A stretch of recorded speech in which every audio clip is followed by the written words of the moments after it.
In digital Marathi, जनतेच्या हक्काचं व्यासपीठ।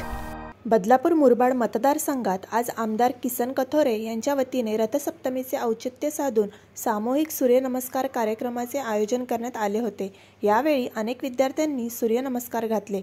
यामध्ये 117 महाविद्यालय आणि 250 शाळेतील विद्यार्थी सहभागी झाले होते। तब्बल 200च्या पेक्षा जास्त योगा शिक्षकांनी गेल्या 1 महिनाभर या विद्यार्थ्यांना या सूर्यनमस्काराचे प्रशिक्षण दिले होते। बदलापूर, मुरबाड, कल्याण ग्रामीण या शहरामध्ये 1 लाख विद्यार्थ्यांनी एकत्र येऊन हे सूर्यनमस्कार घातले।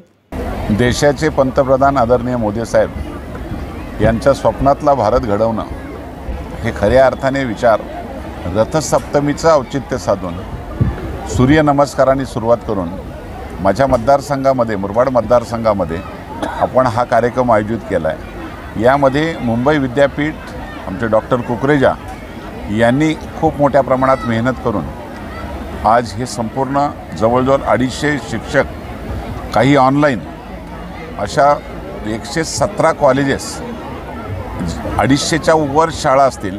माझं तर मत आज आकडा अजूनही पूर्ण वाढत जाईल।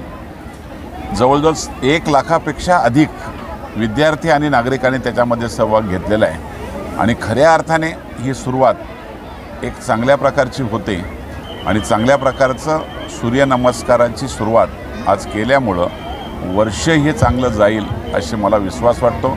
मी केवळ त्या ठिकाणी थांबणार नाही, राज्य सरकारला विनंती करणार आहे, आयुष मंत्रालयाच्या माध्यमातून सुद्धा विनंती करणार आहे, योग प्रशिक्षण हे कायमस्वरूपी सुरू राहावं, त्यासाठी संस्थांना, शाळांना मानधनावर शिक्षक नेमले जावेत आणि जेणेकरून विद्यार्थ्यांना हे कायमचं त्या ठिकाणी योगाचं ज्ञान मिळावं आणि देशाच्या पंतप्रधानांचं स्वप्न जे आहे सशक्त भारत, मजबूत भारत करण्यासाठी हातभार लावावा अशा प्रकारची विनंती करतो।